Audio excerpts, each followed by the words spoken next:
I'm going to call this meeting to order and thank you all for coming. Today's invocation will be by Lieutenant Michael Crandall, Chaplain of Naval Air Station, Oceana Chapel.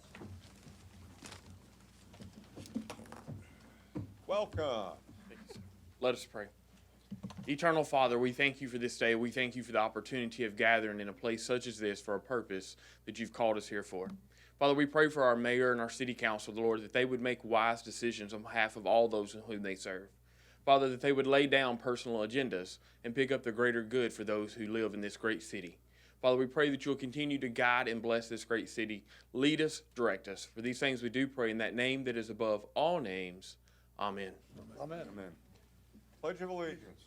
I pledge allegiance to the flag of the United States of America and to the republic for which it stands, one nation, under God, indivisible, with liberty and justice for all. Okay, thank you. And do we have the roll call, Madam Clerk? Yes, sir, with Ms. Wilson absent. Okay, Ms. Wilson left. She wasn't feeling well. Okay, do we have a motion for the certification of the closed session? So moved. Second. Okay, the vote is open. Mr. Wall. And would the record reflect, the city clerk reflect that I did leave on the two items for which I would have a conflict of interest? Yes, sir. Thank you very much. Okay, thank you, Mr. Moss. By a vote of 10 to 0, you have certified the closed session to be in accordance with the motion to recess. Do I have a motion to certify the minutes of the informal and formal sessions of October 1, 2019? So moved. Second. Okay, vote is open. Sorry, we're having technical difficulties with our system, so we're going to have to do a verbal vote. Okay, 1 second. Ms. Abbott? Aye. Mr. Berlucci? Aye. Mayor Dyer? aye. Ms. Henley? Aye. Mr. Jones? Aye. Mr. Moss? Aye. Mr. Tower? Aye. Mr. Rouse? Aye. I'm sorry, Ms. Wilson? Mr. Wood? Aye. Ms. Wilson? Ms. Wooten? Aye. 10 to 0, you've approved the minutes. Okay, thank you. We now have a very special time and a very special guest. I'm going to ask Captain Vince Lett if you would come forward. Welcome, Chad. All right. Thanks, Bobby. Chad, on behalf of a very grateful council and nation, I'd like to read this resolution in your honor. Whereas Captain Chad Vincelette is a native of Virginia Beach and graduated from the University of Virginia. At the University of Virginia, he earned a Bachelor of Science degree in Aerospace Engineering and was subsequently commissioned through the Naval Reserve Officer Program. He earned his coveted designation of Naval Aviator in June of 1996. And whereas Captain Vincelette's operational assignments have included the Diamondbacks of VF 102, the Black Knights of VF 154, where he deployed for the commencement of Operation Iraqi Freedom, flying as a forward air controller, and 2 tours with the swordsmen of VFA 32. And whereas Captain Vincelette's short assignments include instructor duty at Strike Fighter Weapons School Atlantic after attending the U.S. Fighter Weapons School Top Gun and serving as a flag aide to Commander U.S. Fleet Forces and various other high-level staff appointments. Whereas Captain Vincelette had accumulated over 3,000 flight hours and 617 carrier-arrested landings. Whereas Captain Vincelette has been awarded 2 Legion of Merit medals, the Defense Meritorious Service Medal, 2 Meritorious Service Medals, including Air Medal with Combat V, 6 Strike Flight Air Medals, Joint Commendation Medals, 2 Navy Commendation Medals, as well as numerous service and campaign medals. Whereas Captain Vincelette relinquished command of Naval Air Station Oceana by doing a flyby at the Air Station Air Show the weekend of September 21, 2019. And whereas Captain Vincelette has been the epitome of an officer and gentleman during his tenure as commander at NAS Oceana and throughout his career, and a wonderful citizen of Virginia Beach.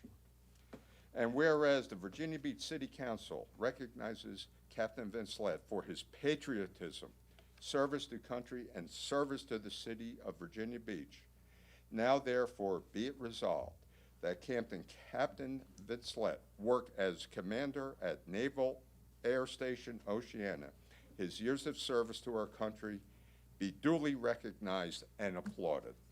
Be it further resolved that the City Council of Virginia Beach pauses during the formal deliberations of the 15th day of October, 2019 to declare Captain Chad Vincelette Day. And I'm presenting this, I'm going to ask the entire City Council to come down and give this prestigious award to a great man. Thank you. Come on down.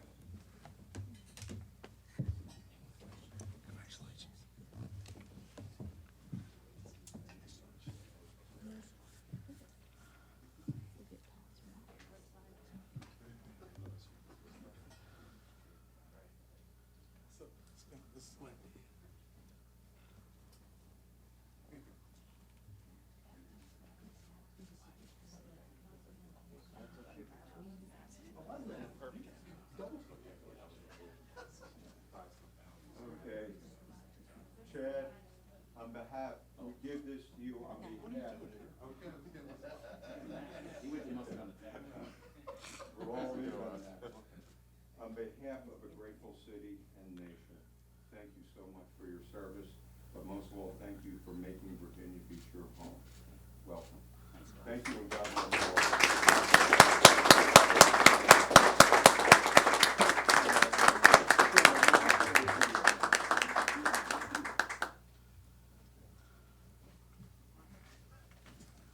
You don't have to reach up.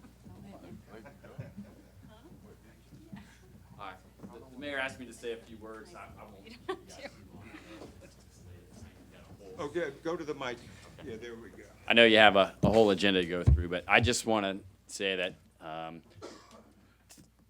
Virginia Beach has been my home since I was a child, and I went through the whole school system here. And for me to come back and fly my career here at Oceana, and then basically the pinnacle of my career, command Oceana, and have the opportunity to work with the city of Virginia Beach, and especially I think one of the things I'm most proud of is what we did with the school system, the STEM day during the air show, just to give back to the school system that gave so much to me and my family. My kids went through the whole school system here. It's just, Virginia Beach is a great place to live. I love it here. We're planning on staying here in retirement, and I'm happy to be a proud citizen of Virginia Beach. So thank you guys for everything.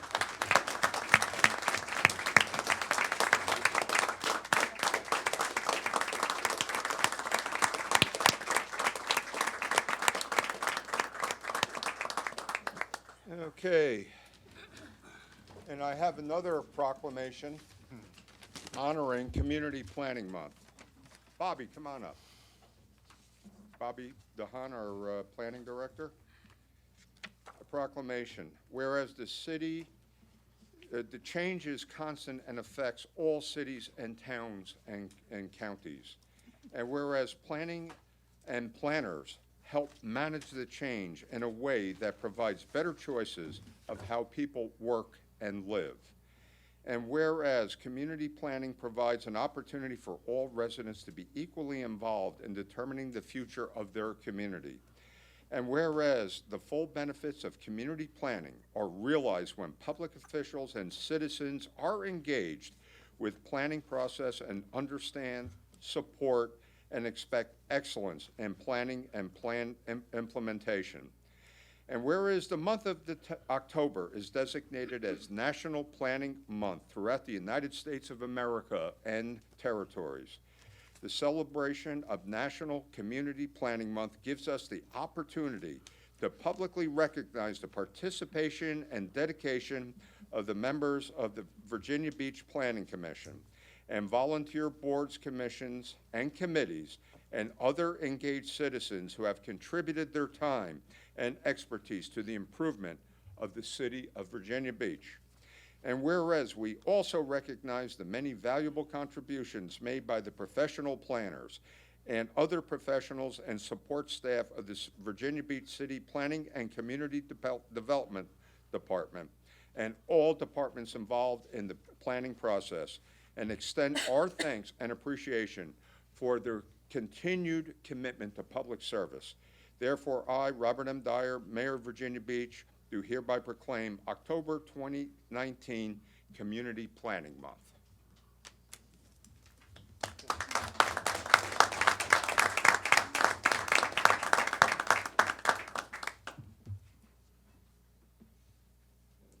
Bobby, we can't run a city without you. Thank you. Say a few words, please. Put you on the spot. Looks like he wants to. It's unfortunate we're not able to have our chairman of our planning commission with us. She's unavailable at this point, but we do appreciate all the work in recognizing the hard work that the planning commission as well as the department does.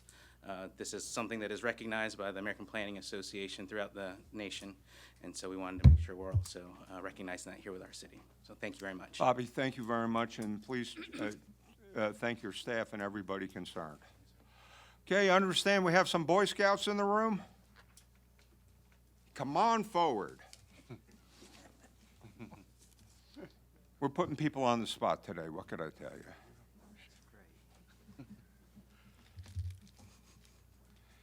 Hey, welcome. If you can say your names and what troop you're with? Bryce Phillips, shoot 471. Chance Phillips, the same. Okay, that's great and welcome, and I want to thank you for being the future of American, and thank the Scout leaders for their time and commitment to make this great country even better. Thank you, and if you come forward, I have a pin for you in the city of Virginia Beach. And while you're doing that, Mr. Mayor, they're working on their Citizenship in the Community Merit Badge. That is outstanding. Thank you and welcome. Appreciate it. Thank you.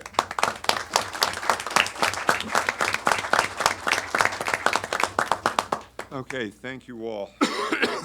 Okay, now we have a couple public comment on proposed city schools revenue sharing formula. Any speakers? Yes, sir. The first speaker is Barbara Messner, and then the next speaker is Diana Howard.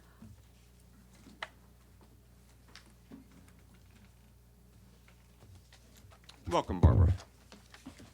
Good evening.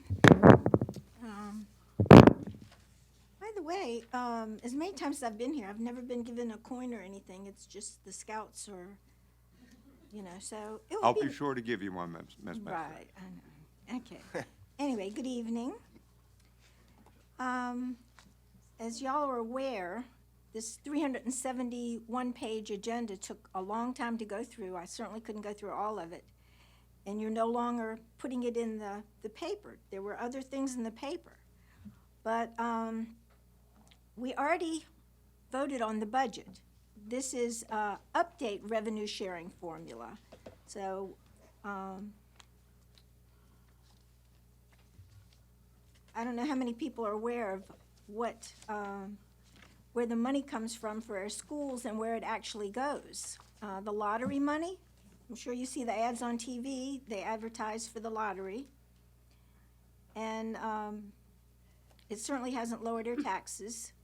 The Public-Private Education Act bills sports centers. It was going towards the arena. It went towards the arena infrastructure. And it doesn't necessarily go for non-classroom education or for the teachers. I mean, this is just amazing. The school budget is around $1 billion, and this says 2020 funding to schools, $447.6 million as a benchmark. And I also find it strange with all this funding that y'all voted, Mr. Moss was the only one that voted against it, but it still passed, to combine the our city legal with the school board legal. They already have their attorney. And the city attorneys give opinions, and only the Commonwealth Attorney gives legal rulings. So I oppose these changes after the budget's already been voted on. Thank you. Thank you, Ms. Messner. Diana Howard. Welcome. Good morning, afternoon. I just wanted to say that I don't have a problem with the revenue sharing formula. I think it's, it says a lot about us that we think a lot about education here to give them nearly half of our funding to them. But I just would like them to realize that the city of Virginia Beach has, other priorities, not just education. We do have public safety and infrastructure, and if they're going to get a funding formula, I would like them to prioritize and keep within that funding formula and not ask to have our taxes raised or ask you for more money. And you should prioritize too, so it's not to ask us for more money. So if everybody can just live within the funding streams they get, we'll all be happy. Thank you very much. That's all the speakers on that item, sir. Okay, we're going to move on to the public hearing on the South Side Network Authority. The first speaker is Sarah Buck. And after Ms. Buck is Barbara Messner.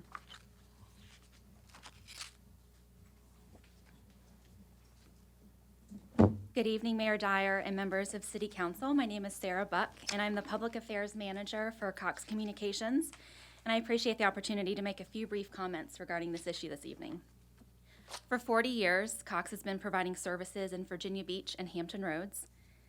We employ about 1,600 local residents, and we are proud to be part of this community. As a major provider of broadband services and a strong supporter of economic development, we want to make it clear to all businesses who are interested in expanding or relocating to Hampton Roads that the region is ready. There are many broadband providers now operating in the region, but Cox has been installing fiber in Hampton Roads for decades. We have invested billions of dollars in our network, and we continue to invest to prepare for the future. The city is connected by thousands of miles of fiber, and we're bringing even more to this region every day. From small startups to data centers and biomedical research facilities, our carrier-grade network can provide any level of broadband service that a company may need, all the way up to 100 gigabit service. We're proud to have been a partner in bringing the transatlantic fiber to the area, making Virginia Beach a global data gateway. And we recently completed our connection to the new Global Links data center, which will help local companies leverage that international network. I grew up in Virginia Beach, and I currently live in Kempsville, so I know Virginia Beach is an amazing place to live, work, and raise a family. It's also equipped with Cox's extensive, robust, and reliable fiber network, and can provide broadband at any level a business may need to conduct their operations here in Virginia Beach and the surrounding region. Because of the private capital investment Cox has made in our network, Hampton Roads has a level of broadband service that matches any major region in the country.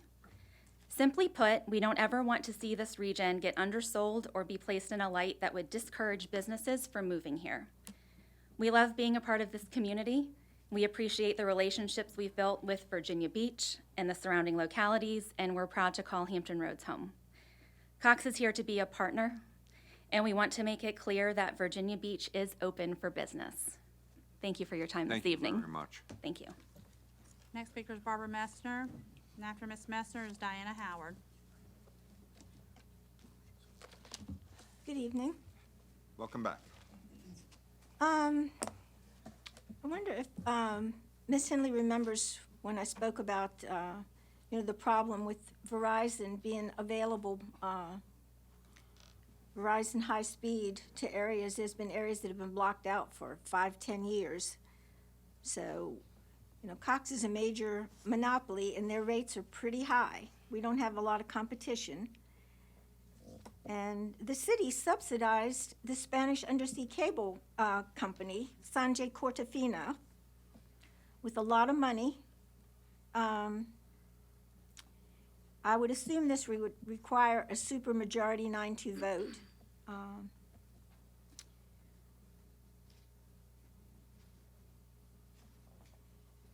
Anyway, on the broadband, I oppose any regional authority.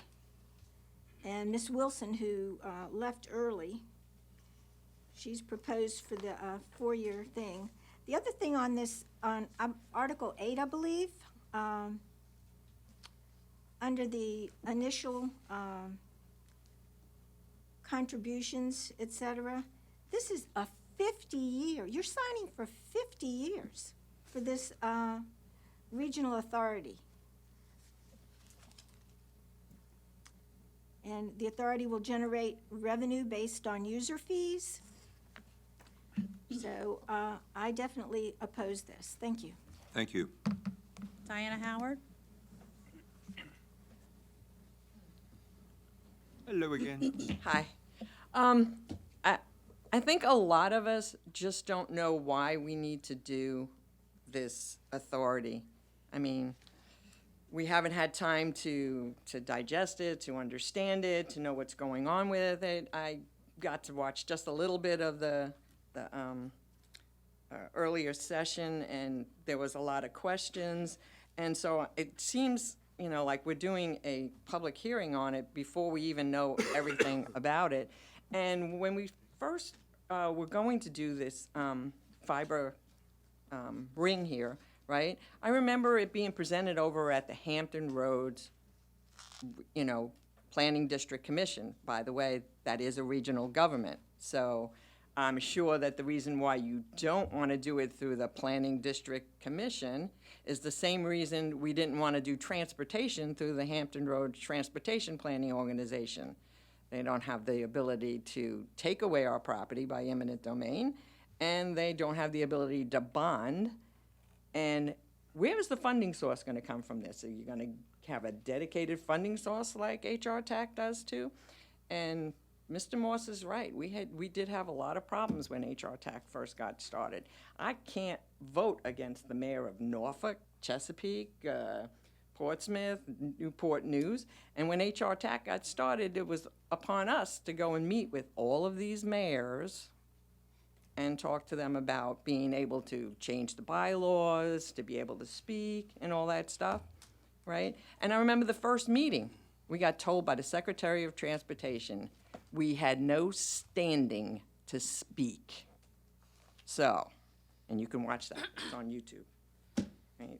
So until we find out all of the technicalities and what exactly is going to be done with this, because they were going to connect these from colleges to colleges, ODU, TCC, and that. So what is the benefit? What do we get out of it? Et cetera, et cetera. We would like to know before we have a public hearing on it. Thanks. Thank you. Excuse me, that's all the speakers, sir. Okay, we're going to be move on. Before the consent agenda, I'm going to read a statement. Okay, I want to remind everyone that the City Council speaker policy that allows certain representative groups to speak for 10 minutes applies only to planning items. As all other items on the agenda, each speaker, whether speaking individually or on behalf of a group, will have 3 minutes to speak. Also, when speakers are called up on each item, the clerk will call for those individuals who have signed up to speak. After those who have signed up to speak have spoken, the chair will ask if any other persons who wish to speak on the item at hand. Those speakers will be allowed to speak and will be asked to give their name, address, and telephone number to the clerk for the record. We have several items under ordinances and resolutions with only one speaker to sign up. As such, City Clerk will call the speaker and identify each item they have registered on. The speaker will still receive 3 minutes to comments on each item. Okay, we call the speaker, please. Yes, Ms. Messner?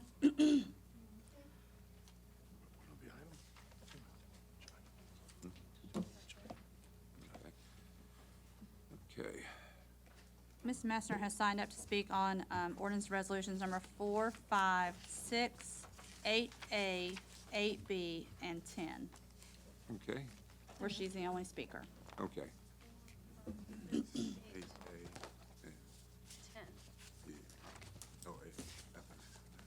Okay, So the first item is number 4. which is, Do you have an Okay, I didn't bring the whole thing up here because I didn't anticipate coming up here this early that I would be the only one. Resolution to declare the proposed location of 27 Atlantic a right. revitalization area. Right, okay, that's, I believe that's Armada Hoffler's, Hyatt, 27th Street, the hotel. It's one of the worst Hyatts I've ever seen, no offense, but, we don't need, HUD money, Housing Authority, going for hotels. Yeah, HUD is abused so many times. I'm not sure people are aware that the Summer House mixed-use condos that's home to Gold Key, breweries, Berkshire Hathaway. Anyway, so I oppose any use of HUD money for anything at the resort oceanfront, especially housing. Okay? Okay, and number 5 is ordinance to revise the 2019 Housing Choice Voucher Administrative Plan and authorize the city manager to execute and submit the revisions to the U.S. Department of Housing and Urban Affairs adopted April 12, 2019. Right, and again, I oppose changes, revisions, amendments after we've already signed the budget, and I oppose HUD money going for anything except Section 8, 100% to the people that need it, and most of them, aren't at the oceanfront. Okay, item K6, ordinance to declare property at 2224 London Street in excess of the city's needs and authorize the city manager to sell the property to Jose J. and Paige Medrano. Okay, I absolutely oppose all this excess property and selling it to a select person. It should be on the open market to everyone to bid. So I absolutely oppose this. Okay, and then 8A, ordinance to accept and appropriate from the U.S. Department of Homeland Security FY 2019-20 Fire Department operating budget. Okay, Part A, $58,836 and transfer $5,868 within the operating budget, Ray National Fire Protection Association Swift Water Rescue Training. Right. If people, I don't know how many people read the 371 pages, but the money that's appropriated, only a portion of it is actually being used for the fire department or whatever, so there's missing money, just like for the holiday light show. $250,000 one year to fix a few light bulbs, and the only FOIA that I found was $37,000 for, so I definitely oppose that. But on the topic, and after I read this, this ties in with public safety. I'm reading this for someone that doesn't live here. Mayor Dyer, Jim Wood, members of council, Ron Williams, Tom Leahy, Mark Stiles, Rod Ingram, Lyndon Ramias, dear Mayor, and everyone that I address. Just so you know, this isn't for me, I want my correspondence recorded by the city clerk and made part of the permanent City of Virginia Beach public permanent records. Since the last briefing the City Council held on September 24th, my frustration has increased immensely. This is from one of the victim families. The only satisfaction I experienced that day or night was the moment I was able to sit where my sister, Missy Langer, died. I wanted to curl up in a ball with a pillow and blanket and stay. That's where I could feel her. The emotions I am experiencing are so extreme, you will never know unless it happens to you. Prove you have donated city funds to this city-sponsored United Way. Do not take credit.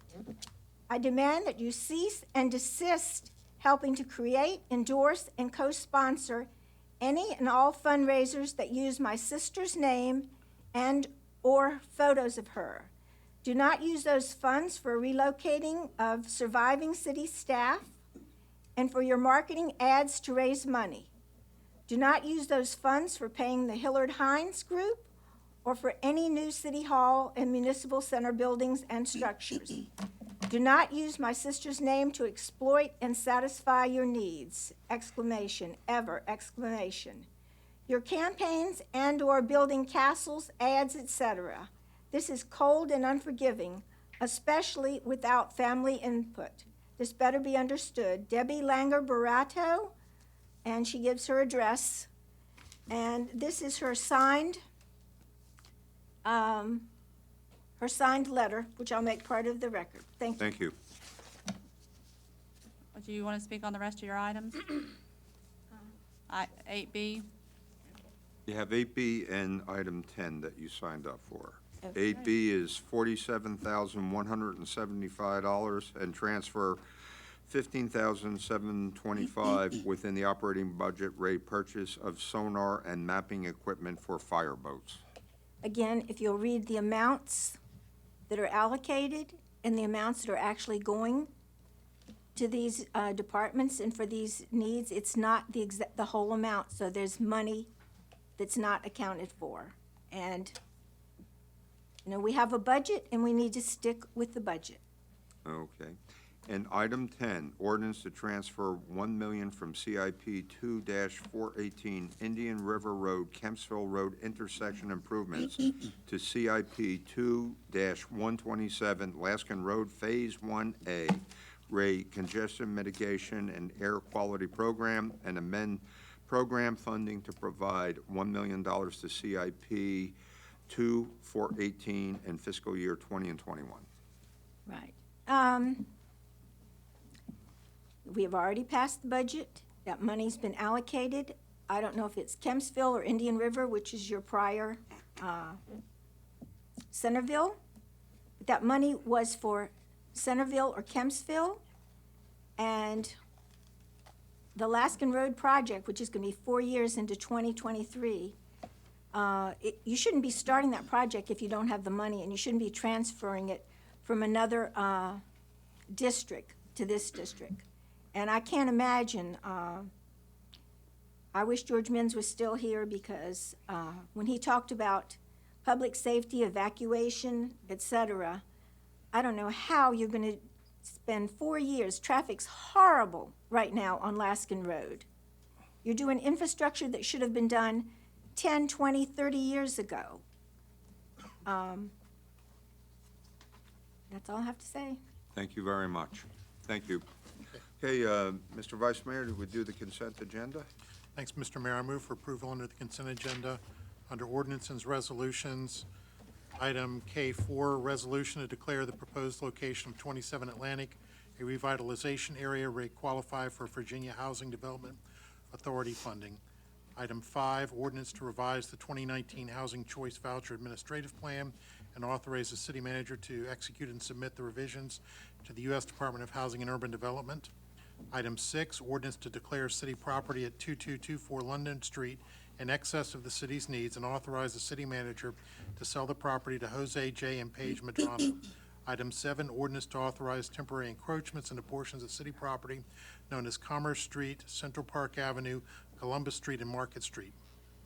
Item 8, ordinances to accept and appropriate from the U.S. Department of Homeland Security to the FY 1920 Fire Department operating budget, A, $58,836, and transfer $5,868 within the operating budget regarding National Fire Protection Association Swift Water Rescue Training. B, $47,175, and transfer $15,725 within the operating budget regarding purchase of sonar and mapping equipment for fireboats. Item 9, ordinances to accept and appropriate A, $150,000 from the Virginia Department of Behavioral Health and Developmental Services to the FY 1920 Human Services operating budget regarding hosting the 2020 Crisis Intervention Team CIT Conference and Training Symposium. B, $141,501 from the Virginia Department of Transportation, VDOT, to CIP 2-300 Traffic Safety Improvements 3 regarding Greenwell Road Sidewalk and CIP 9-276 Cape Henry Lighthouse Restoration 2. Item 10, ordinance to transfer $1 million from CIP 2-418 Indian River Road, Kempsville Road intersection improvements to CIP 2-126 Laskin Road Phase 1A Ray Congestion Mitigation and Air Quality Program, and amend program funding to provide $1 million to CIP 2-418 in FY 2021. Declare a hearing on planning. Under Planning, Item 1, Anthony P. and Kelly Lynn Spera for conditional use, conditional change of zoning, O2 office to conditional A12 apartment regarding construction of 240 square foot accessory structure at the northern corner of Hinsdale Street across from 520 Constitution Drive in the Bayside District. Item 3, Sayre Enterprises, Inc. for a conditional use permit regarding motor vehicle sales at 3096 South Lynn Haven Road in the Beach District. Item 4, HR Kemps River LLC, Bonnie's Corner Associates for a conditional use permit regarding indoor recreation facility at 1205 Fordham Drive in the Kempsville District.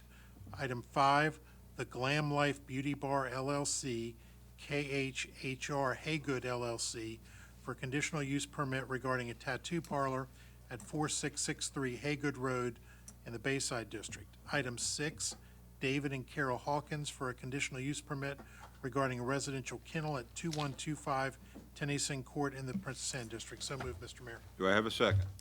Second. Okay, vote is open.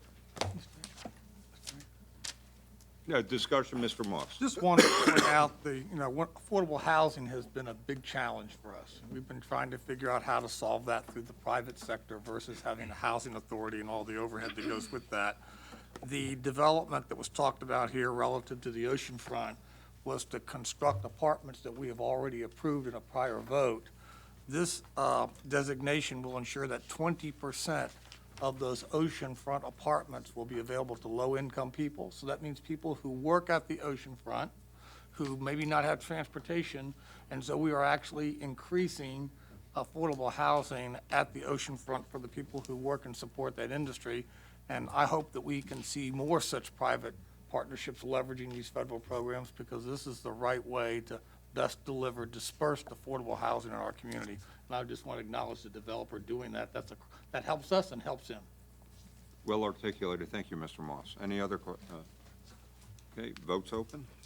By a vote of 10-0, you've approved the consent agenda as read by Vice Mayor Wood. Okay, we're going back to ordinances and resolution. Number 1, the resolution to adopt the city's 2020 legislative agenda. We have one speaker signed up, Barbara Messner.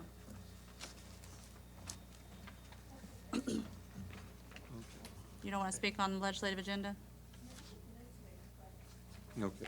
Mr. Wood. So, Mr. Mayor, just to, I know that there's some folks want to pull stuff out, so if I can, I think I might have the non-controversial ones that I could make a motion. And if I'm wrong, please correct me, but Go right I'll ahead. do this. So I would move that we approve items 1 through 10, voting rights, solution to coastal flooding, high-speed rail, Menhaden fishing, certificate of public need, expansion of the Human Rights Act, full funding to the STEP VA program, Commonwealth Communications tax update, heart disease presumption, and equalized House Bill 599. Most of these were on the previous legislative agenda.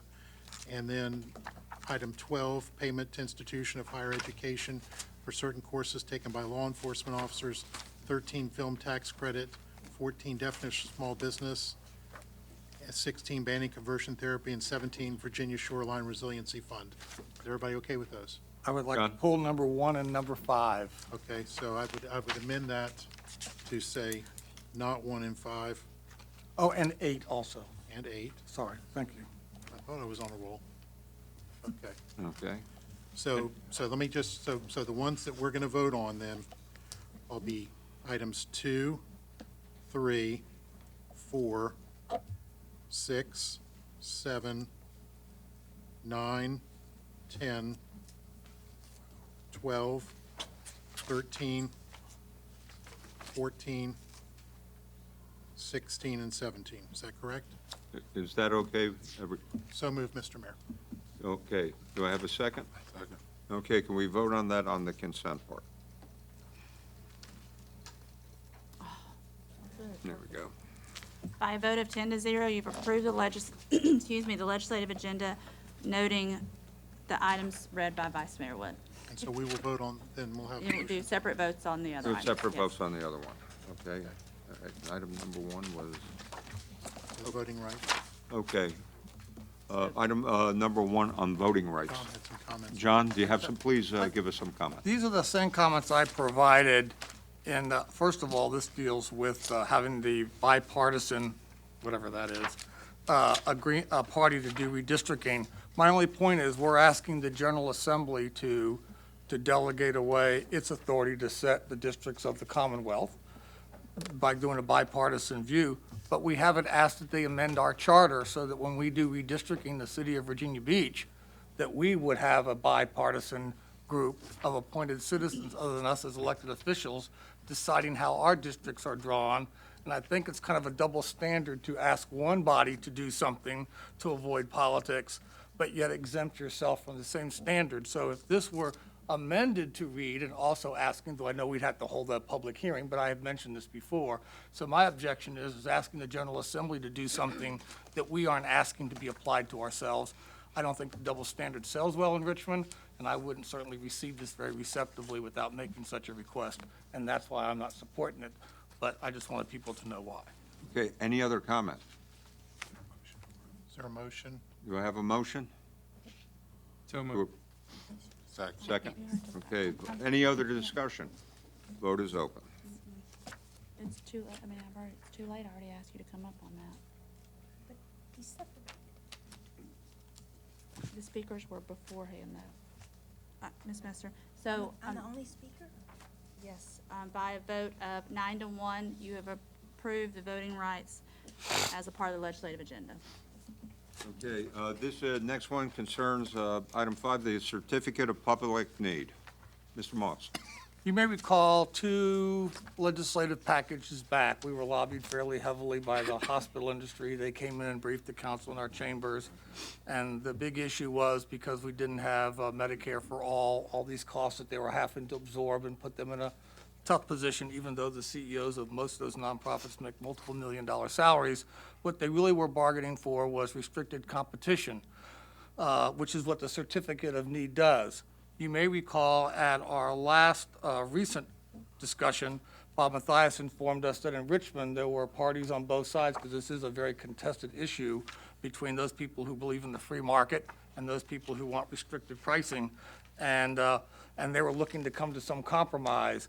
This has us taking sides, and if we're going to take sides, I'd like to take sides on the basis of competition. The empirical studies do show that where there are competition and people can enter the marketplace, it's the consumer that is the beneficiary. I hear the argument about the losses, but since we have now achieved the larger Medicaid issues, with a lot of people coverage, the argument doesn't hold the same value, if you thought it held value ever. And so I think it's time for us not to, since none of us have been our market specialist in healthcare, we received no briefing talking about the dynamics of the current marketplace or the pros and cons of certificate of need in today's more competitive environment. I think we're voting on something from which we are not informed to vote on, but when in doubt, vote for the free market, and that's why I'm voting no. Okay, any other comments? Okay, do I have a motion? So moved. So moved. I have a motion. Do I have a second? Okay, voted. Any other discussion? Vote is open. By a vote of 7-3, you have approved the certificate of public need to be included in the legislative agenda. All right, and then item number 8, Commonwealth of Virginia Communication Tax Update. This is one which I'm going to make a motion that it not be adopted. This particular proposal is asking the General Assembly to increase taxes on beach residents. Matter of fact, on all residents of the Commonwealth. And the reason is because the General Assembly did change how the communication tax on your phone bill and other kind of things like that, and they kind of leveled the playing field, and it caused for some reduction in local revenues. And that's a true statement. But so many people have had reductions in their family revenue, so I don't know what the huge deal is. Everybody has to tighten their belt. But this is, how it reads, though, is The General Assembly is requested to restore funding to localities consistent with amounts. Well, the only way that's possible is with increased taxes. Well, just be honest about it and say what it is. It's a tax increase, and I'm not asking the General Assembly to increase taxes on beach residents. I don't think that's necessary, and certainly not a regressive tax, because independent of your income, it's just a fixed fee on your household. And regressive taxes, we have plenty of already, and I am not willing to support, so I would move that this item not be included in our legislative package. Second. Okay, we have a motion and a second. Any other discussion? Vote's open.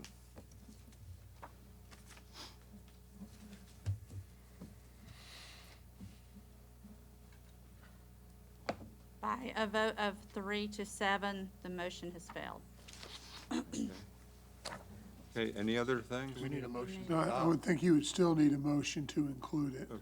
Okay, do we have a motion to approve? So moved. But we have a motion, do we have a second? Okay, second. Vote's open. Just one moment. Just go ahead and open it. Gotta open the vote. Vote's open. Okay.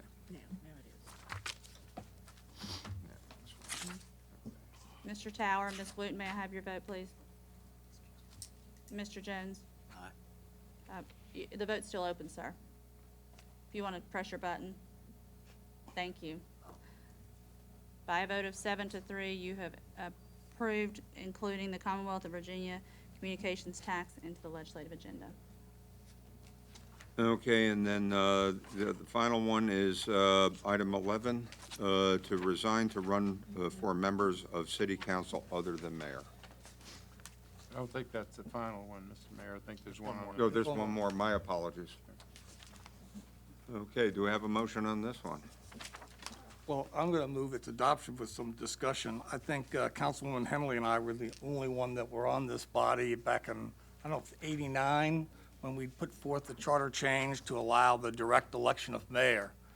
And one of the things that concerned us at the time, and obviously our foresight wasn't as good as it should have been then, was concerning that when we were having the mayoral elections, that people would be able to, matter of fact, everyone on the council that wasn't up for reelection could all run for mayor, and there would be no consequence, no political consequence, I should say, because they all were running from safe seats. And that the public certainly wouldn't be benefiting from the, I would call it, in nice quotes, the political shenanigans that definitely would take place under an incentive system that would allow a person to run for the position of mayor while taking no political risk to hold their seat. There was a lot of public debate, and that was a very robust debate at the time, and we made, when we went and asked of course, the public approved direct election of the mayor and a charter change referendum. And then we went to the General Assembly and we asked them the charter change was made to make this explicit language clear so that we wouldn't be incentivizing, I will call, politically dysfunctional behavior. At the time, I don't think we anticipated events that have happened today, and and anyone who's fully leveraging the rules today, like the tax code, certainly you can't fault them for fully leveraging the ability to run for another seat on this council while not putting the seat you're in at risk. But I think it does not serve the political process well. And I think it would make sense to apply the same standard that we apply to the running for mayor to filling any other vacant seat. And and by not doing so, we maximize the opportunity for what? Council appointments.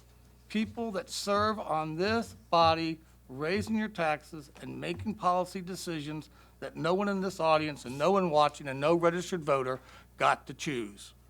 And I think we should always be working our structural changes to minimize the conditions under which this body finds itself substituting its judgment for the people's judgment on who sits here. Now, this won't apply to the election that's taking place, so no one's being disadvantaged by a rule change. This deals with changing the rules going forward. And the benefit is, if you want to run for mayor, you resign your seat, just like Mr. Dyer did from the Centerville seat, and we had a special election. And Ms. Wooten was elected and joined our body. She had a short appointment, but she had already been elected at that point, and we were glad to get her on board early. But that's an exception. But this creates an opportunity where if Ms. Wilson was elected, we now be doing a special appointment until next November. And once that's seen, you will see that behavior again. It's not what you should want as people who put us here. You should get the vote on this. So this is all about, I think, correcting a structural defect that's now been highlighted. No pejorative characterization of people running in this race, but we certainly should not be allowing that process to continue. And I would move the adoption of this charter amendment. Okay, any other discussion? Okay, do we have a motion? I said I made a motion. Okay, second? Second. Okay, any other discussion? Vote's open.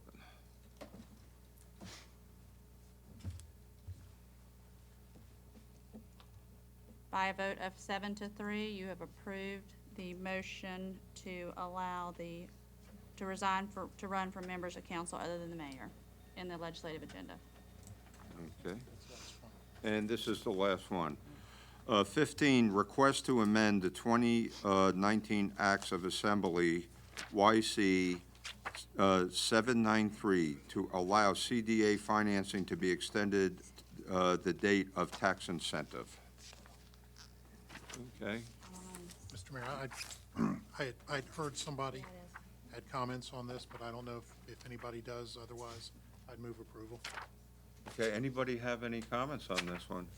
Okay, we have a motion to approve. Do we have a I just want to second? make an explanation. please. Because many people ask me, and that I'm abstaining for the dome site, at least till I get some opinion to the contrary, why I was sponsoring and voting for this particular provision. Number one, there isn't a direct nexus between this particular legislative amendment and the dome site vote, number one. Number two, independent of what my positions are on the issue at hand, should I ever be able to vote, which I can't comment at this point in time, I think it's also important that you can disagree with where, or agree with where we're going, but this is a necessary, constructive change necessary for the will of the body to be expressed, good or bad. And so I thought anything that increases the flexibility of this body to act is something that I can support, independent of what I may do later. Okay. Any other comments? Okay. Motion and second, vote's open. I'm sorry, I didn't hear who seconded that. I did, because he made the motion, so I seconded I'm it. sorry, thank you. No problem. By a vote of 10-0, you have approved the request to amend the 2019 Acts of Assembly to allow the CDA financing and to extend the date of the tax incentive to be added to the legislative agenda. Okay, good. All right. Thank you all for your participation in that. Okay, moving on to ordinance number 2, ordinance to approve and adopt the city council policy, rate members-sponsored forums and events. We have one speaker signed up, Andrew Jackson. I'm Welcome, sorry, we have sir. 2 speakers signed up, but first one's Andrew Jackson. You're the first speaker, sir. Welcome, Andrew. Good evening.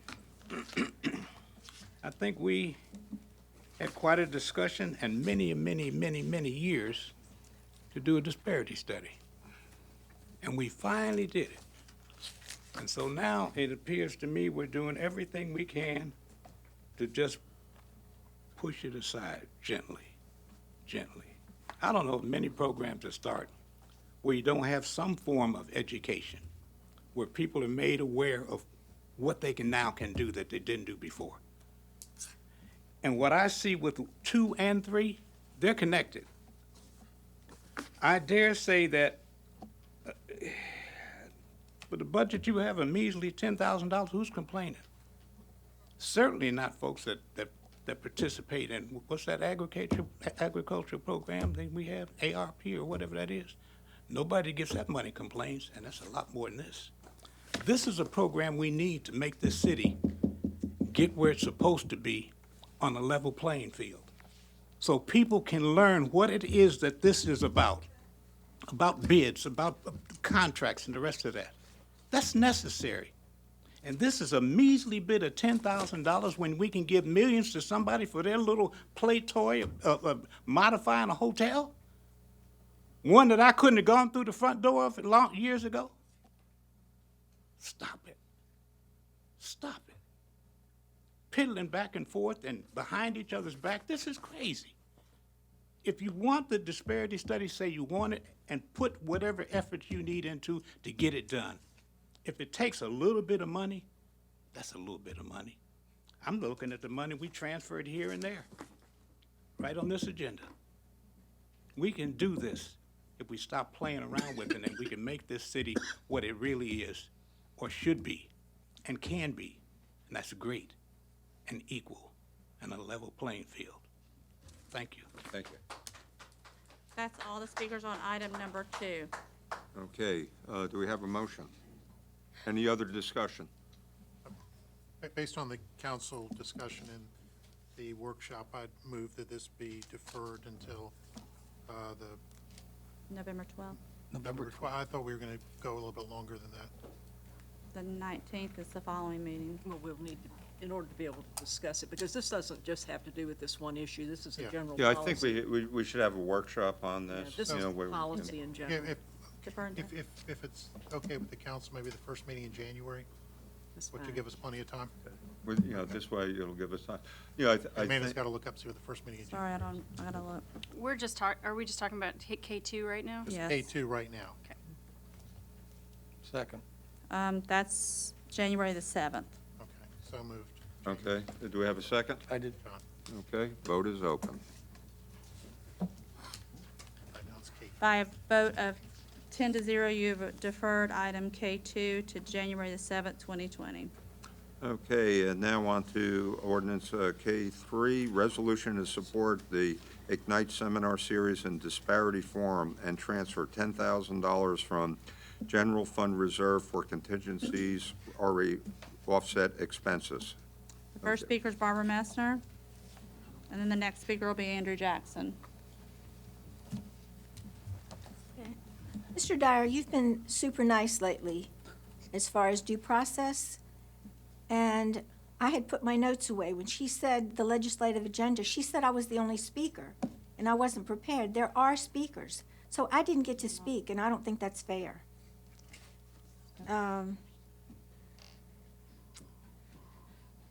Okay. What's the number again? Sorry. This is number 3. 3, disparity forum and transfer 10,000. Again, you're transferring funds after you've already passed the budget from the general fund reserve for contingencies. And as far as disparity, I mean, the bids are rigged against everyone. I mean, Debbie Imprevento was not, you know, she had a small women-owned business. But her winning bid was denied. So it's not just certain groups of people who are denied. And I think we don't need marches for certain groups who feel they've been left out. All of the citizens are left out of due process. And it's not just the black ministries and the black churches and the blacks. And I think people should be aware that a lot of this, you know, is to help Bruce Smith, who's partners with Armada Hoffler, and all the different developers are, you know, funding different people for different parts of the ocean front. And I just, I oppose changing the budget, and it's $400,000 for, I believe, for disparity study, for something we already knew. But it's not just African Americans that need a disparity study. And, you know, the march that y'all had, Ms. Abbott, you didn't march for us. A lot of us have been complaining about due process for a long time. But you only march with a certain group of people. Thank you, Barbara. Okay, Mr. Jackson. Mr. Jackson is the last speaker. I don't know if I want to say what I'm going to say. I would ask somebody to walk in my shoes. Don't tell me what something is for and who it's for. Read your history. read your history. If you don't know, don't say. It's better to be silent and be thought a fool than to speak out and remove all doubt. That's all I'm gonna say. Thank you. That's all the speakers, sir. Okay, do we have a motion? Well, I know that this particular resolution was actually formed based on the previous resolution. So since there has been a request by council members to better understand the resolution, then I can make a motion to defer it. I believe you deferred the first one to January 7th. Is that correct? I don't know if it should take that long. I thought we would defer it to November, maybe the first time in November. But since it is in connection with that, I will go ahead and request deferral until that date. That's fine. So I make that motion, but I also have a statement. Okay, we have this, okay. I'll second it, but I have just a comment. I hope when it comes back, my issue has been with it, not so much the content per se, but that we're going to the general reserve for contingencies for $10,000 out of a $2 billion budget. I would like to see the city manager come back and show us some offsets against appropriated money for appropriated purpose, because if we're doing this, it must be a higher priority. It's like me taking out an equity loan for $1,000. You know, it doesn't make any sense. So we should be making hard choices like families make, and there's something that we're doing for 10 grand that's less important, and we should save our reserve for contingencies for truly big expenses that come up. And that's all I'm asking for, is better sources for the money. And I appreciate that consideration. Thank you, Mr. Okay, Mayor. Jess, then Barbara. I did ask during the informal session that we consider a deferral, so I appreciate Councilmember Wooten's entertaining that. I did just want to make a statement on why I thought it should be deferred. I do really think that this program has a really positive impact in our community, and I realize that it's kind of an expansion of what the city was doing, and it seems it may be doing a much better job. I think that we deserve the opportunity to have the business case presented to us. I think that there is a way to get this item to consensus, and since I was called out in the comments, I did want to make mention that I did march in both disparity study marches. I didn't do so for any particular group. I did so because I firmly believed in what it was trying to accomplish, and I would do it again if we had another one. So I think that if Councilmember Wooten is amenable to January 7th, and that's great, but I really do look forward to our discussion on it and seeing how we can make this a consensus item.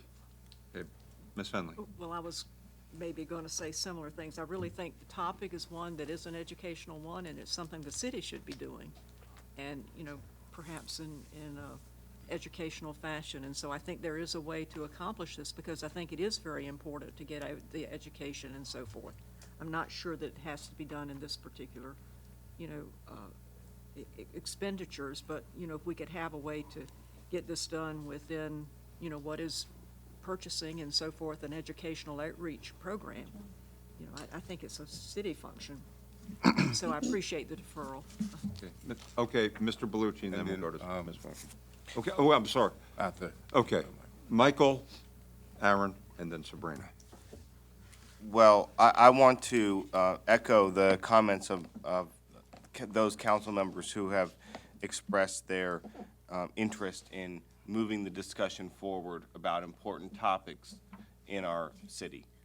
And I was also a citizen who participated in the march to support the disparity study and firmly believed in the importance of the study and in the impact that the study has on the trajectory of our city in a long-term fashion.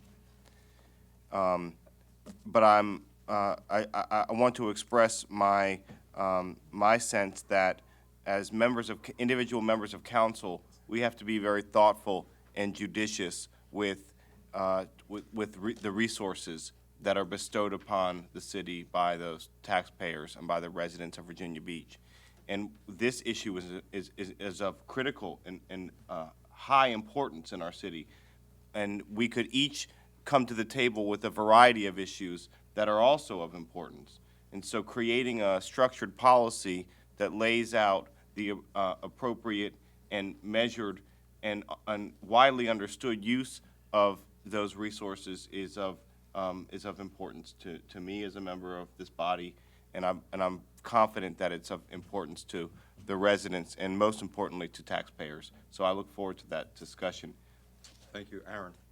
Just kind of what Councilman Henley has spoke of the city resources. I know economic development already does something similar to this for small businesses going forward. Also, the Minority Business Council does have and host a Small Business Institute forum. So I'm looking forward to discussions to see how we can. They can be expanded. Yes. Okay, Ms. Wooten. So I appreciate all of my colleagues' comments and certainly do hear what you have to say. But tonight, I think it's extremely important that I share with the public the history behind the resolution, because there's a little bit more history behind the resolution that you don't know. And quite frankly, it's been difficult to host these events and simply to bring the community together. It's been very difficult behind the scenes. There's been pushback. There have been backdoor conversations and just downright sabotage regarding the Ignite Business Series and other events that I've worked on to bring the community together. In fact, for me, I've reached the pinnacle of my dissatisfaction with it. The last straw occurred when I learned a few days before the last Ignite Business Series that I may not receive the resources that I needed for the event to occur. I was told that there were some comments made and instructions given by our former city manager before he left, before his departure, and I was concerned that the event would probably not take place and that it would be canceled after all of the work and investment that had been put into the event. Therefore, I decided that I had to bring forth this resolution to ensure the success of executing events in the future. So how did the series come about? How did it commence? Well, the Ignite Business Series events and the Disparity Forum, they were initiated to address the results of the disparity study, to bring awareness, to educate the community specifically on small, women, minority, and disabled veteran-owned businesses about doing business with the city and doing business in the city. Now, unfortunately, the full amount of funding to address the disparity study, which was $100,000, was not approved during our budget cycle to address the disparity. Only $30,000 was approved to monitor the situation. Well, I knew then if a serious effort was going to be put into addressing the disparity in our city, it's going to take our city leadership that we must address from council. Hence, I committed to move forward with the Ignite event series and the Disparity Forum to address the matter properly. Next, I want to address the false narrative that has been put out there by a few of my colleagues regarding the misuse of taxpayer money. This is simply not true. Taxpayer money is not being misused. All of the expenses supporting this event go directly to addressing the disparity in our city. If there is any misuse of taxpayer funds, it would be to fail to address the disparity study after we've invested nearly $400,000 of funding in a disparity study. Failure to address the disparity in our city would be truly a disservice and a waste of money and a wasted investment. Now, I'm not going to infer that our staff, as been stated before, they're not doing a good job. I'd never say that. In fact, I'm appreciative of their efforts that they're doing with the NBC and some of the other events that they've hosted. But clearly, from our past history, that's not enough. However, we can do more. And I would actually advise our staff that, and actually I was advised by a staff member, that if a city council person did not take up this leadership role to focus on our disparity, that it would not be properly addressed. That's what I was told. So I'm just doing my job. This is why I'm leading this effort. We want to be a city that's open for everyone, right? Right. Let's look at the numbers. There were 3 Ignite business series that were hosted this year, totaling $3,467 and $3,467.32. That equates to $1,155.77 per event. That breaks down to $12.84 per person for the first Ignite, $28.20 for the second Ignite, and $10.05 per person for the third Ignite. A total of $2,251.25 was spent for the Disparity Forum, which equates to $8.59 per person per event. The total cost of all 4 events came to $5,718.57. That's $11.26 per person for these events.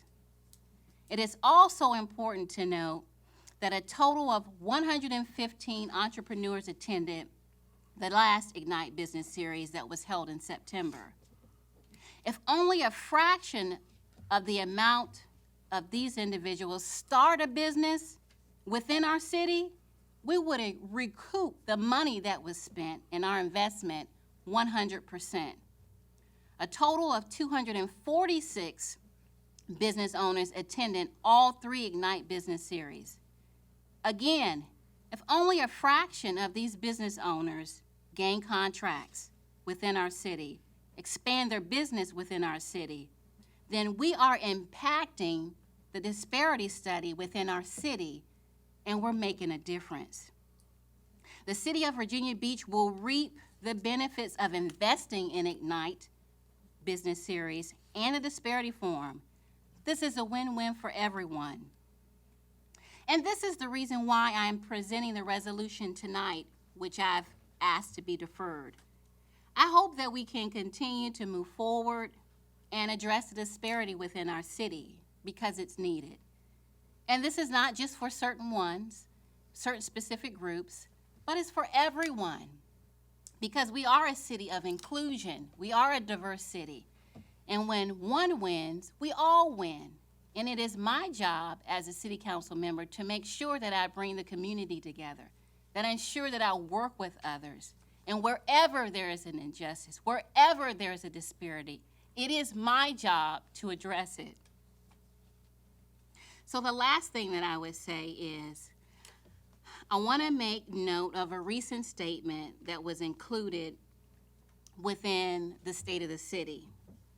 And that is, when individuals do not start businesses, the outlook for future economic growth is cloudy. So, we understand the importance of business in our city. And if we don't continue to address the disparity, to work with business owners who want to do business here, our future is going to be cloudy. I only make a request that we focus on it and put the funding behind it, so I'm not fighting behind closed doors with others to get something done for our community. Thank you. Okay, any other comments? Okay, vote is open for deferral. Thank you. By a vote of 10 to 0, you've deferred the item to January the 7th, 2020. Okay, we have one planning item, and that is planning item number 2, the Halley Properties LLC, PCS Hilltop LLC, Hilltop Square Investors LLC, and Trish Hilltop LLC for conditional use permit Ray Automotive Repair Garage at 1657 Laskin Road, the Beach District. Applicant is Stephen Romine, representing the applicant.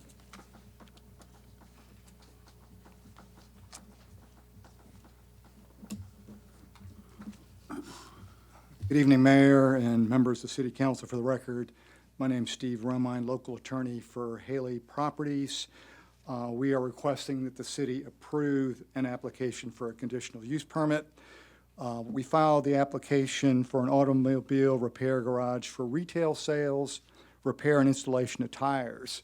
This is a request for a redevelopment of property that includes construction of an 8,200 square foot building with 3 service bays, 26 parking spaces, with vehicular access for a right-in, right-out along Laskin Road and a right-in, right-out on Nevin Road. The request is compatible with Navy regulations for compatibility, where we're in a high noise zone above 75 dB. This will be the 4th request by Discount Tire for a facility in Virginia Beach. I'll keep this brief, and I'll just refer you to the staff report for further details, but we have planning staff support for this application, and we have Planning Commission recommendation for approval. I'll just hit some of the highlights. The property is currently developed with a 5,000 square foot building, which is vacant. It's a former mattress property. There are several other vacant properties in the area, and this development and redevelopment will really kickstart and upgrade the area towards better things.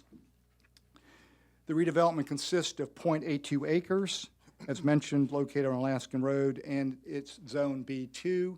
Everything around it is B2, so it's in a heavily commercial corridor. It is compatible with a comp plan, and it will be utilized under a ground lease. And the only reason why I mention that is if in the future there are other things that can go there when this lease is done, it's not an ownership situation, it's on a ground lease. After the Planning Commission, we modified our plan to respect and to better meet certain form standards in the SGA, which includes transparency. It's a brick facility with a 12-foot tower with glass. We're also shrank the setbacks to 14 feet from 35, make it closer to the road. We have street trees for the landscaping, and we're trying to respect the walkability requirements in that zone as well, which we're contributing to. The staff report says the architecture goes well beyond what is typical, and we have multiple architectural elements that address that, including our dumpster enclosure. There is no outside storage.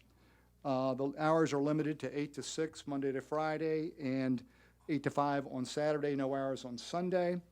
All activity is indoor and will employ 10 people at the site. There are 10 conditions that the staff has proposed that are acceptable. They are in the package, and so in summation, we're in a heavy B2 commercial corridor, heavy commercial corridor. This is a redevelopment from an old vacant building with a very nice new brick and glass building. We think it's a good proposal. We'll have transparency, good landscaping. The planning staff recommends approval. Planning Commission recommends approval. I'll stand by for questions, and I ask that you approve our use permit tonight, and thank you for your time. I have one question. Yes, sir. Will the building substantially look like the one that's on Thalia Road and Virginia Beach Boulevard? I don't know, because that's not completely constructed. I think it is different style. The building right there is shown. I think it's different. It's slightly different? Yeah, Castelia has more brick right on the road, more massing, and we have, I think, since the Planning Commission, they modified the setbacks, but this architecture, I think, has been consistent with what they've agreed to. Well, I at that want to location. thank you first for accommodating to what I would call social engineering tastes that really have no marketplace and drive up your costs. So I appreciate you carry that cost burden, and hopefully one day we can fix that. Yeah, and one other point is, we use permit because of the repair category, but it is selling tires and putting tires on inside, behind closed doors. It's a nice building on the boulevard. Very nice building, yes. Okay, thank you, Steve. Thank you, Mr. Mayor. Next speaker is Mark Gilbert. And after Mr. Gilbert would be William Jennings. Good evening, sir. How you doing? Great. How are you all tonight? I'm here to oppose the passing of this. I've been a merchant at Hilltop for 48 years, and I was one of the first tenants, local tenants, to sign a lease for Hilltop North Shopping Center when I was 23 years old. We moved our business twice, all times keeping it at Hilltop. The planning department has always felt that Hilltop is one of the finest shopping areas in the city. The gentleman who spoke prior to me mentioned some things that I'd like to correct or add to. He implied that this was an appropriate use for this piece of property.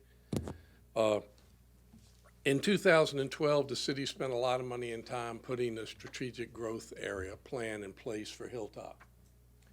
This does not meet any of the requirements of that plan. After 7 years, we're still not getting around to utilizing it. And it's in the report. May I read you 2 sentences, please? The subject site is located in the Hilltop Strategic Growth Area, SGA.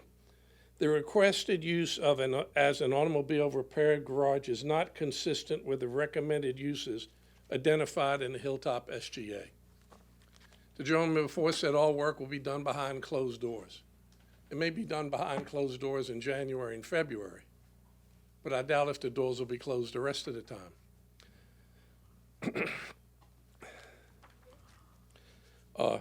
I own the shopping center. Are there other pictures available of the site?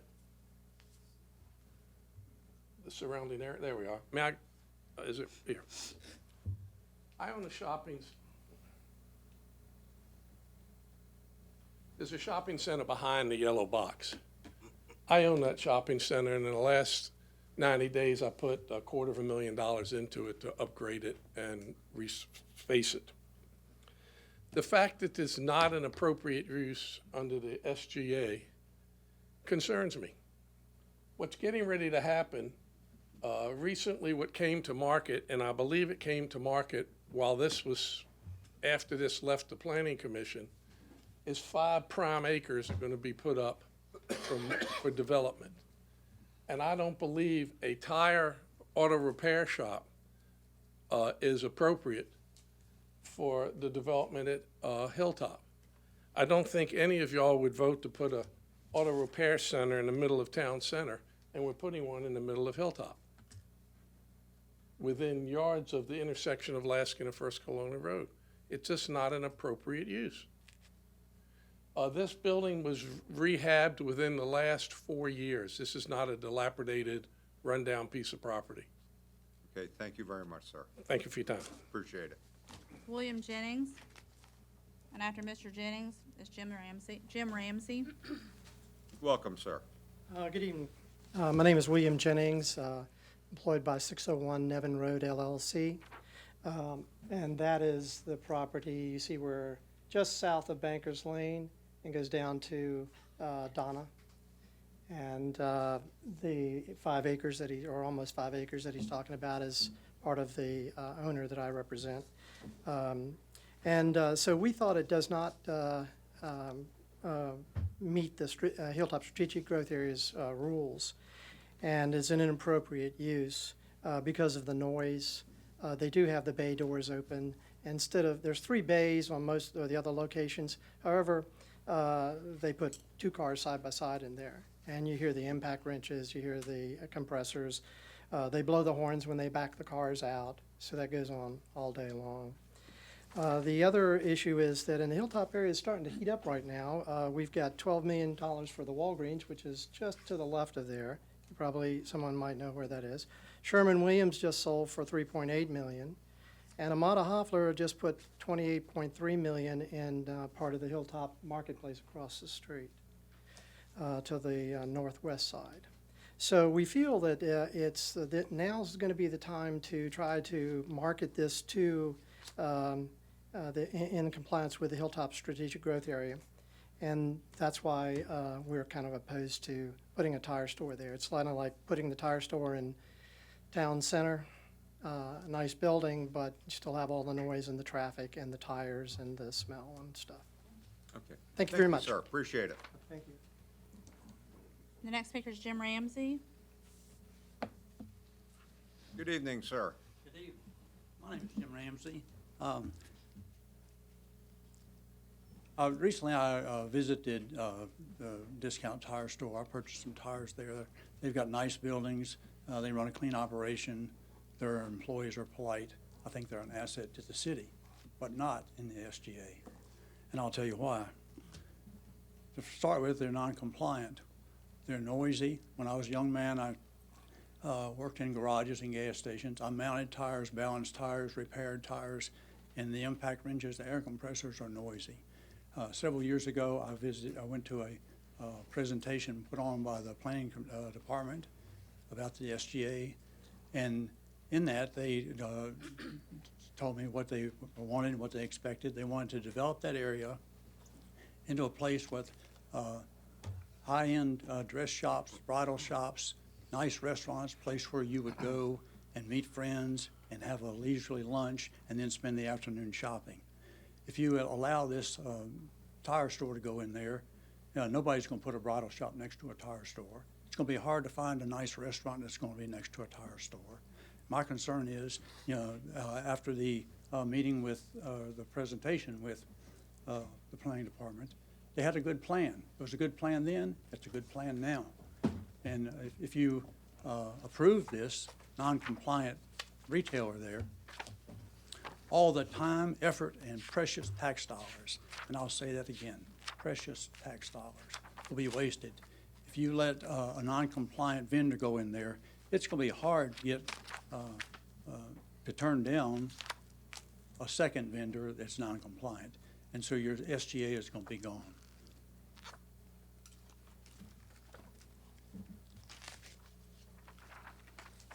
I urge you to stick to the plan and disapprove this application. You wouldn't put a tire store at town center, and the time to, we only have one chance to do this, and the time is now. Let's stick to the plan. Let's go ahead and follow this through, develop that area into something that the citizens can be proud of. Thank you. Okay, thank you, sir. That's all the speakers, sir. Okay, Mr. Tower. Mr. Romine, would you Steve Romine? would you like to rebut? Okay, rebuttal.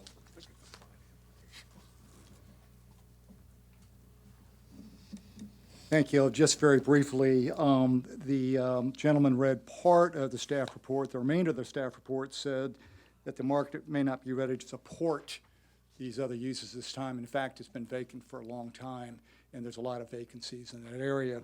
Secondly, let me just reiterate that we meet the form of the SGA, and the SGA is a form-driven plan. And so by developing it in the form, we're complying with that, and for future users, it would be compatible with that in that area.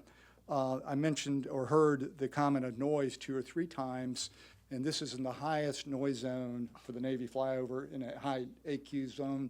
So that was one of the reasons why this is a good site for us, because the noise is not going to be as large a concern because it is compatible with Navy operations. And lastly, I'll just point out, you don't see it on that slide, but there's an electric substation right next door to this property that also impacts marketability and use as well. So we think it is an appropriate use in the right location with very good architecture, and I would again ask you to approve our application tonight. And I'll stand by for questions. So, Mr. Wood. question from Mr. Romine. Yes, sir.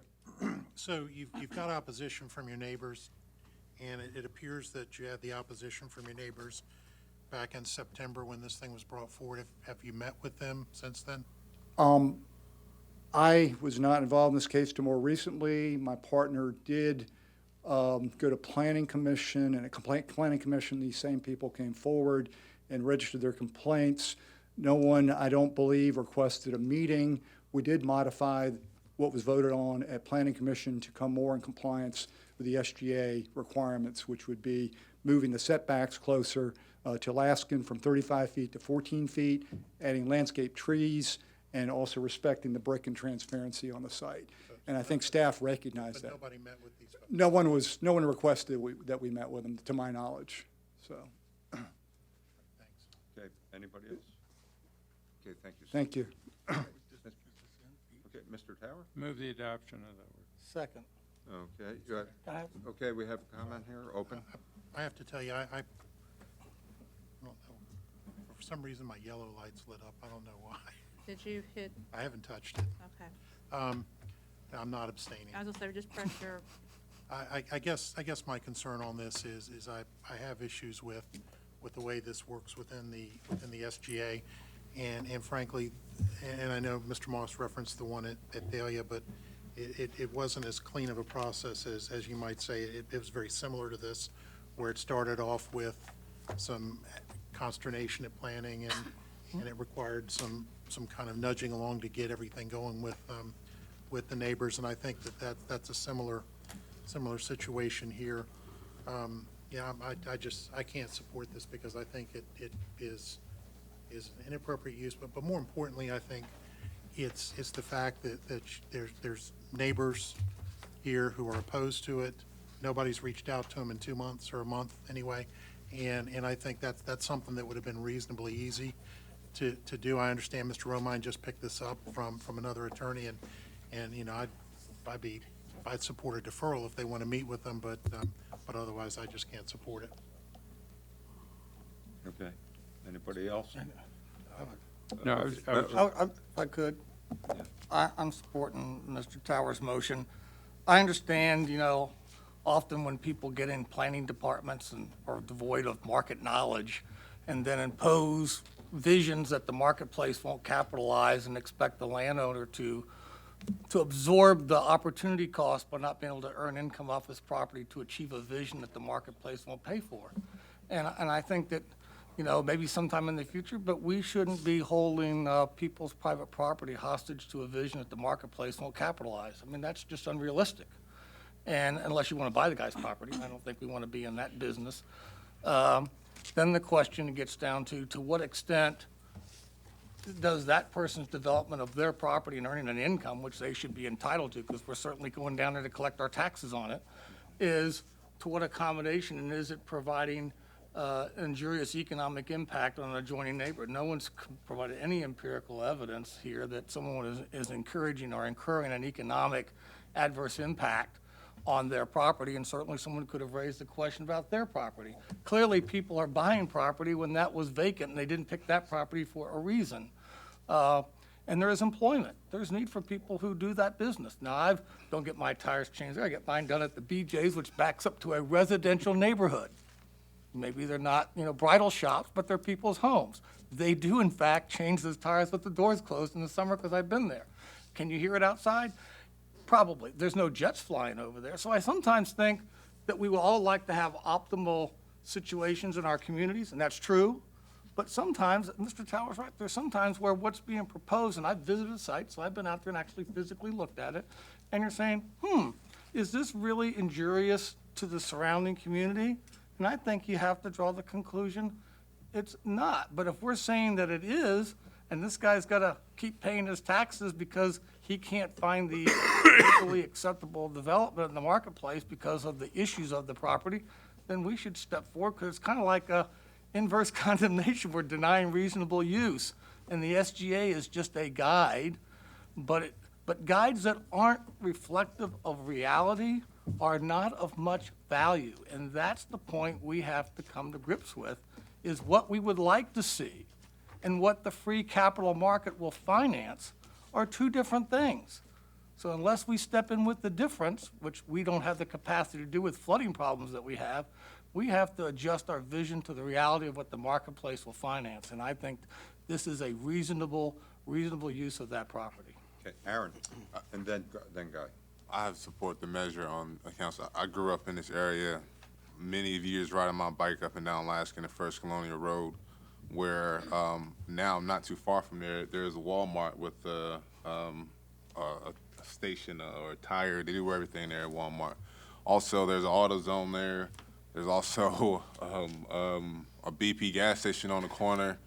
So this is not like you're just sticking it in town center. I mean, this to me it reasonably fits within that area. And on the other side of the street, you have all your shopping and eating and the noise. I mean, I've walked and rode that and cycled that street many of times.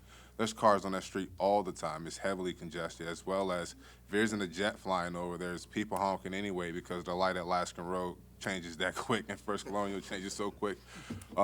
So yeah, I'm inclined to support this measure as well, knowing this area full well like the back of my hand, and knowing that this would be. I toured the other Discount Tires facility as well as the one that's on, I believe, Windsor Oaks or Windsor Woods one as well, and they do change tires with the doors closed, and they look nice. They kind of aesthetically they look nice. So I'm inclined to support it. Thank you, Aaron. Mr. Tower. I never rode my bike there, but I've driven my car there many times. It's basically in my neighborhood as well, and I'm supporting it for the same reasons that Mr. Moss and Mr. Rouse said. I'm very familiar with the property. The other thing and the property now is been a mattress store, which is not, and it's set way back from the street. It's basically a big empty parking area in the front. I think this will be an improvement for sure over what was there.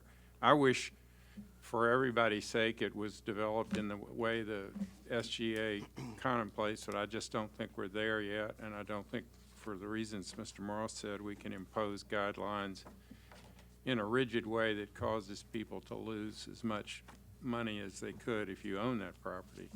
The other thing I'd point out is in terms of Mr. Wood's comments about meeting with owners, I didn't hear anything tonight from any of the other owners saying that they would change anything about it. I think it's just the concept of the type of business that it is. So I don't know that the issue of those meetings would have necessarily been productive if there was some issue about how far the setback was or what lights were, but I didn't hear any of that. So I'm content to go forward with the motion. Can I address that? Okay, Mr. Wood. So that exact thing happened with the one in Thalia, where the neighbors were opposed. They met with this particular entity or an LLC that owns the other one, and did in fact change it that made the neighbors happy. So we don't know because they haven't had the opportunity to meet with them, but there very well could be something that they liked, and that's the crux of my opposition. I understand. I just commented they didn't raise it tonight if they had it. Okay, at this point, vote is open. By a vote of 8-2, you approve the application of Halley Properties LLC. Okay, thank you. There are no appointments tonight. Is there any unfinished business? Is there any new business? We stand adjourned. Thank you all very much.